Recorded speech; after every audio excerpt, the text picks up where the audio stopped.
Kumusta? Magandang araw po. Kumusta po, mga kababayan? Mag-uusap tayo muli patungkol sa mga nangyayari sa ating bayan.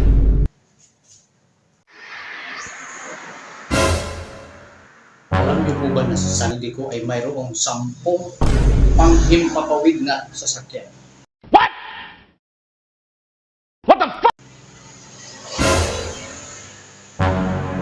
Gaano ba kalaki ang sweldo ng isang congressman?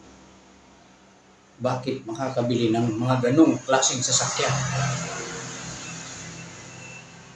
Lahat ng yan masasagot sa video ito. Matindi. Hindi kapani-paniwala. 10 air asset ni Saldico.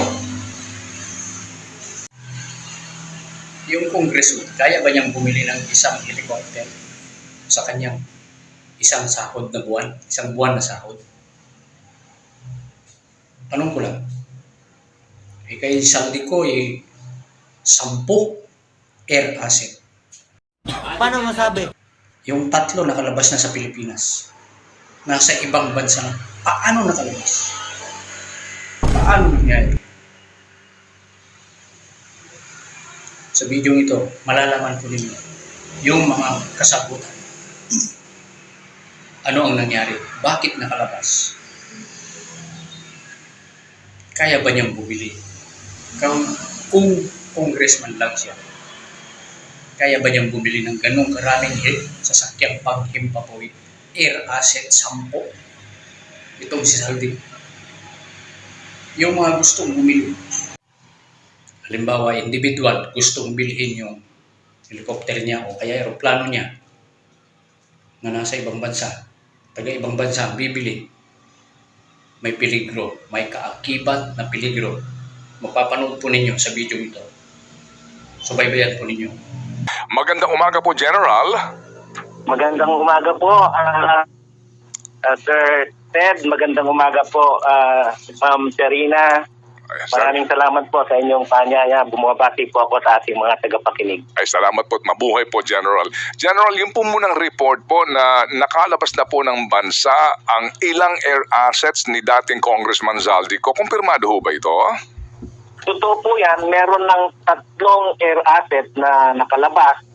2 helicopter at yung isang fixed wing, yung tinatawag nating Gulfstream G350. Yung nauna pong nakalabas ay nung August 20 yung isang helicopter at nung August 16 yung Gulfstream 350. August pa po ito. At yung pangatlong aeroplano naman, yung helicopter na isa pa ay 11 September. Oh, go ahead, sir. Yung dalawang helicopter ay yung Agosta 1398 nga na sinabi kanina ay tumungo sa Kota Kinabalu. Yung Gulfstream 350 naman ay tumungo sa Singapore. So yung pong nakabiyahe ng Singapore, ito pong jet na Gulfstream, habang yung helicopters po dito po lamang sa Malaysia. Tama po yun, sir. Opo, okay. Sige po. So, sir, sa kabuuan ho ba muna, ilan ho ba ang air assets na iniuugnay kay former Congressman Zaldico? Ang total po ay 10. Merong 4 na nakapangalan sa Mitsubishi Aviation and Development Corporation at merong 2 na nakapangalan naman sa subsidiary ng Mitsubishi Aviation, itong Mitsubishi Resort and Hotel Management Corporation. At meron pang 4 na nakapangalan naman sa Hightone Construction and Development Corporation na kasama rin sa incorporator si former Congressman Saldico. Okay, opo. So, sir, dito po sa lumalabas po 10 lahat, ano po? Tama po, yan po yung nasa aming record sa CAAC. Opo. Sa 10 pong ito, ang kumpirmadong nakalabas na po ng Pilipinas ay yung pong Gulfstream jet na nasa Singapore ngayon as we speak at yung pong 3 helicopter. Dalawa po, dalawang helicopter. Dalawa lang na helicopter. Okay. Opo. Nasa saan po yung iba na mga air assets po, General? Ito pong iba ay nasa iba't ibang hangar dito sa Pilipinas. Nasa record po namin ay nasa Bicol hangar ng City at meron din po kami as far as our record is concerned ay meron pang naririto sa Misidis hangar sa NAIA. Okay, opo. So, ito pong Gulfstream na ito sa Malaysia, saan po sa Malaysia mismo ito? Sa inyo pong informasyon na nakalap at paano po ang inyong pagsiguro na iyon ay hindi po maibebenta o maipupuslit palabas ng Singapore para maitago? Ito pong Gulfstream ay nasa Stelet. Nasaan po, sir? Medyo Ay nasa saan po? Seletar, Singapore po. Mhm. Yung dalawa po ay nasa Kota Kinabalu. Sandali po. Medyo tayo po nagchachapi lamang, General. I beg for your indulgence. Ano po? Nasaan po sa Singapore yung Gulfstream, sir? Yung Gulfstream po ay nasa Singapore.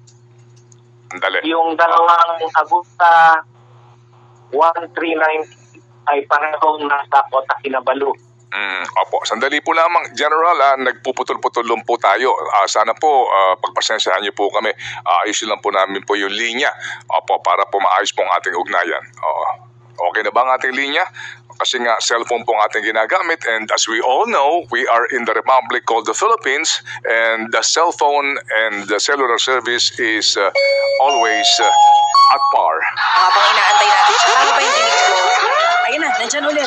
Ito, Okay. confirm sorry natin po. ulit yung air Okay, assets. sige. Sir, sorry po. Nag-ano lang po tayo, puputol-putol. Gulfstream 350 po, nasaan sa Singapore, sir? Ayon po sa flight plan na pinail nila, nung umalis ay yung Gulfstream 350 nasa Seletar, Singapore. Yung dalawang Agusta 1398 ay nasa Kota Kinabalu, Malaysia. Opo. Ito pong Gulfstream na jet ngayon, nakarehistro pa rin po under the Philippines Aviation. So, ano po ang ating pananggalang na hindi ito maipupuslit kaya? Talaga ho bang ito po naka-freeze na per AMLAC order? As far as our record is concerned, we are monitoring itong mga movement ng mga aeroplanong ito, pero hindi po kami sure kung meron ng freeze order ang AMLA. Wala pa po kaming natatanggap na freeze order dito sa CAAP. So magmula ho nang lumabas yung balita na request nila Secretary Vince, wala pang confirmation. Kapag ho ba meron ng freeze order officially ang AMLAC, dapat may kopya na po kayo, ano po? Tama po yun. Sa ngayon po, ang natanggap namin na mga sulat galing sa AMLA ay mag-submit ng mga documentations at records ng eroplanong ito. Ganon din po ang Ombudsman, ang NBI, ang DPWH ay binigyan na po namin ng mga karampatang documentation ng mga eroplanong mga nasabi po. Okay. So ano lang ho ang poder ng CAAP dito? Hanggang saan lang po ang inyong kapangyarihan sa usapin po ng pagsiguro, kung kakayanin po ninyo masiguro, no, na hindi makalabas pa ng Singapore, makaalis pa ng Singapore itong jet na ito at eventually maibenta, ma-dispose? Ang CAAP po, ang regulatory body ng mga eroplanong nakarehistro dito sa Pilipinas. So habang nasa atin po ang registration ay hindi maaaring maibenta ang mga eroplanong ito nang hindi na de-register ng CAAP.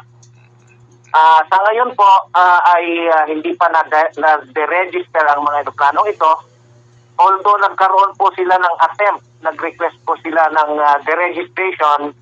Pero dahil nga subject na po sa investigation, hindi na po pre-process ng CAAP ang deregistration application.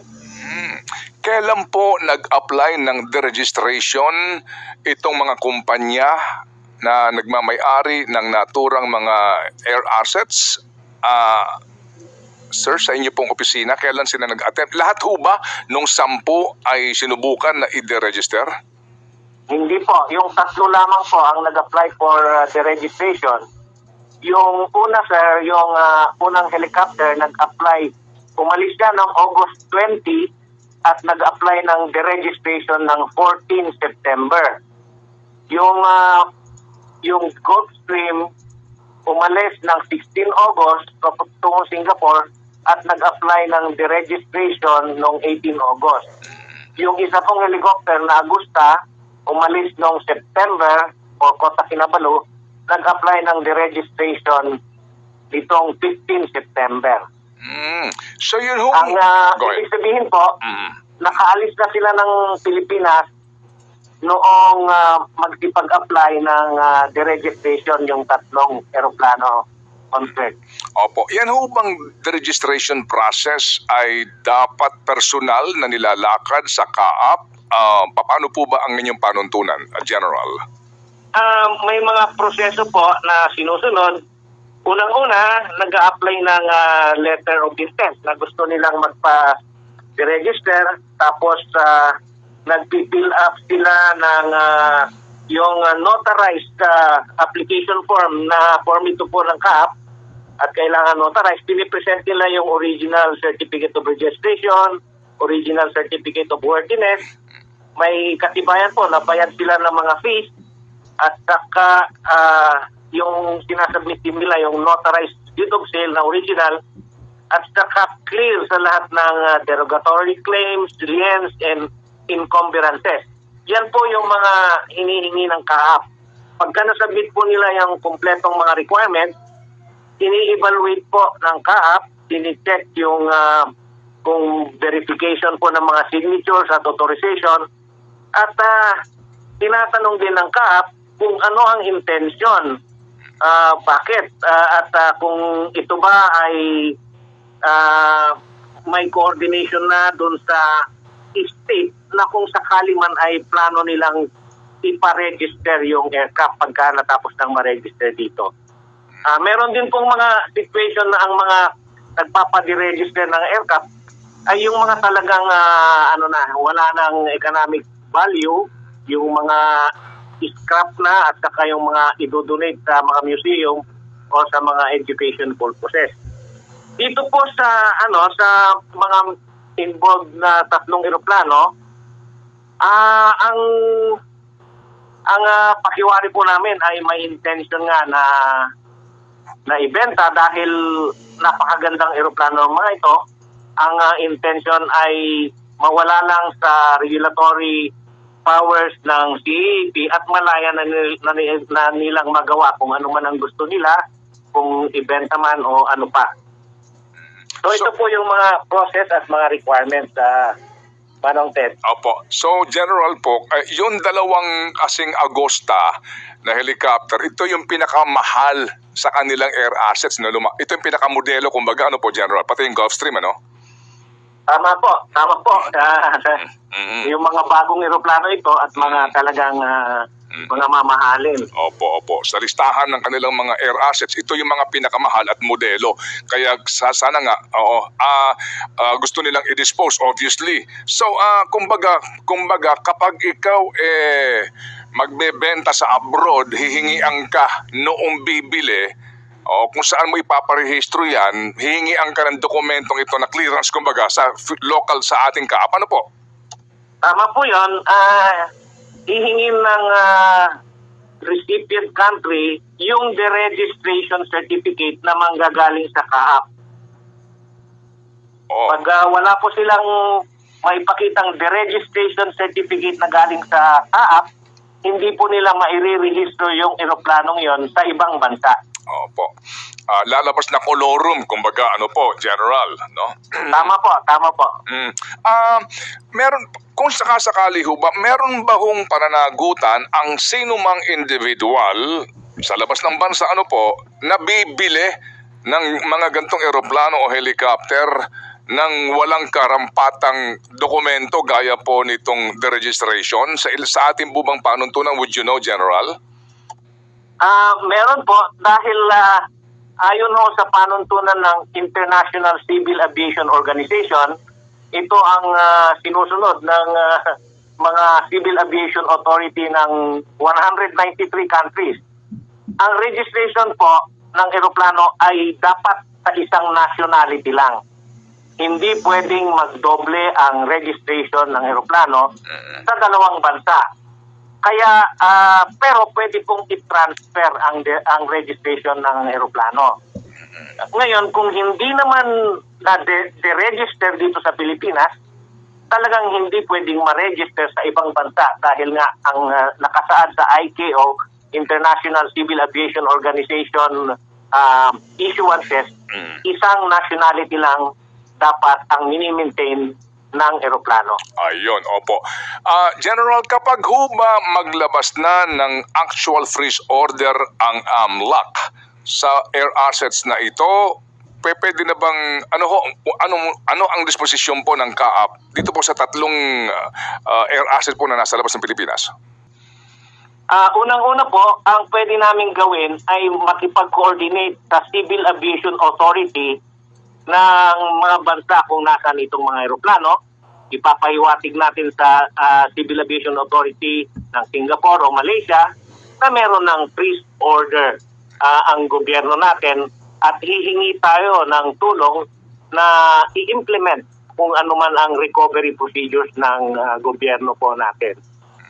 So meaning, abisuhan lang po yung mga CAAP counterpart ninyo sa Singapore at saka sa Malaysia na meron na pong official na freeze order dito yung Anti-Money Laundering Council para lang po tulungan tayo na mapangalagaan yung mga assets na ito na hindi makalipad. Ganun po ba yun, General? Tama po, pwede nating hilingin na extension ng implementation ng freeze order ng bansa natin ay isa katuparan din ng Civil Aviation Authority ng concerned countries. Opo. Pwede bang gawin ng CAAP na mag-deploy kayo ng inyong mga piloto para sakyan yung mga assets na yan at ibalik sa Pilipinas? Is that within your authority? Pwede pong gumawa ng arrangement ang CAAP. Pwede naman pong under supervision ng CAAP yung paglipad ng mga eroplanong ito. At siyempre kasama ang iba't ibang government agencies na magiging involved doon sa recovery. Oo, pwedeng sabihan yung may-ari, yung nakarehistro, na iuwi nyo yan sa Pilipinas at sasamahan kayo ng mga CAAP personnel para masiguro lang na talagang uuwi kayo sa Pilipinas. Ganun po. Pwede po, pwede po. Sa katunayan po, yung oversight jurisdiction ng CAAP sa mga aeroplanong ito ay yung annual airworthiness inspection. Binabantayan po kasi ng CAAP every year, tinicheck kung ano yung mga condition ng mga aeroplano para tungkol sa safety and maintenance. Opo. Hindi naman to concerned dun sa recovery, pero this could be used to access itong mga eroplanong nasabi. Opo. Tanong lang po si Sarina. Opo. Lieutenant, si Chapo Anong ito. lieutenant? Oo, General siya. Lieutenant General. Opo. Sir, binabanggit niyo po kay Sir Ted, kung maglalabas na ng freeze order ang AMLAC, pwede kayong makipag-ugnayan dito sa mga bansang ito kung paano yung procedure nila sa pagbabalik sa atin nitong mga air assets ni Zaldico. Pero, pwede rin bang ang isang bansa ay tumanggi na makipag-coordinate po sa inyo? Kahit pa dito pa sa Pilipinas naka-register yan? Sa tingin ko po ay hindi sa ngayon tayo ang may jurisdiction sa mga eroplanong ito dahil sa atin pa nakarehistro. Oo. So, At palagay ko ay susunod ang partner countries natin. Oo. Alinsunod sa mga patakaran natin tungkol sa pag-regulate ng mga aeroplano na nakarehistro sa atin. So malakas po ang chance na maipapabalik pa ito sa Pilipinas kasi may mga balita na matindi daw po ang impluwensya nitong si dating Congressman Zaldico sa Malaysia. Sa tingin ko po, kung meron tayong mga hawak na ebidensya at meron tayong mga court orders o utos ng mga kaukulang ahensya para sa recovery, may implement po natin yan. Yung sinasabi niyo po kanina na rules ng CAAP na sinusunod ng 193 countries, kasama po dito yung Singapore at Malaysia.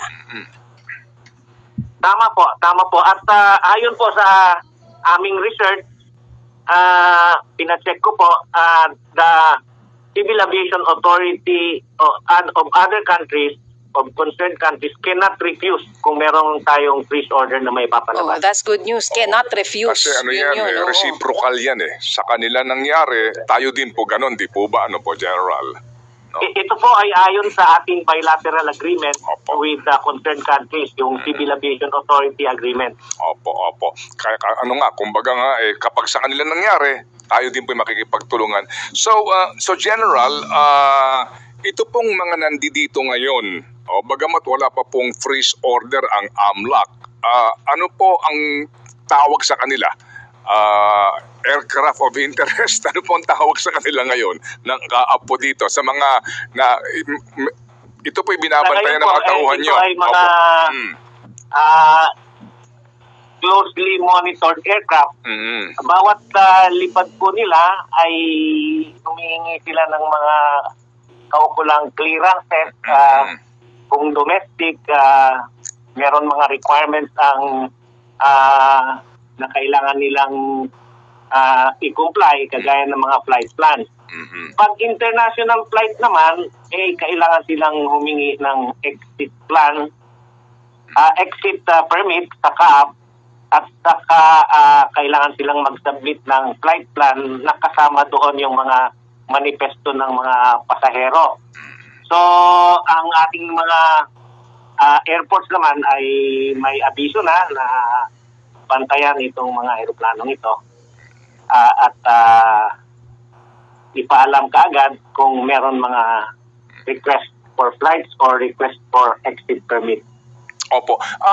So siguro po kung domestic lang ang kanyang biyahe, hindi ho ganoon nakababahala na mawawala ito. Kapag po international yung iba biyahe nitong ilang pang mga nandito ngayon na air assets na sa ilalim po ng pamilya nitong si Zaldico, kapag po international yan, pagdating mo doon sa airspace ba na hindi nasakop ng Pilipinas, yung bang papasukan mo, hihingian ka ng parang clearance sa pinanggalingan mo? Ganun po ba yun, General?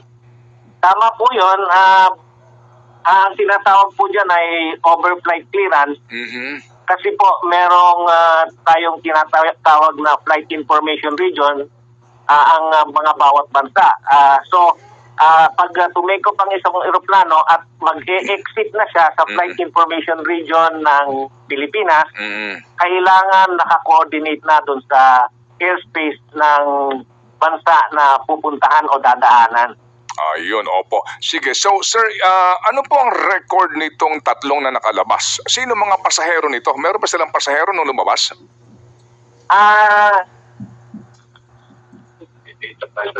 Wala po kami ready data pero titignan po namin. Okay. Ito ho bang Gulfstream 350? Ito ba yung sinakyan ni Pangulong Duterte papunta ng Dahig? Sa pagkakaalam ko po, hindi po ito. Okay, opo.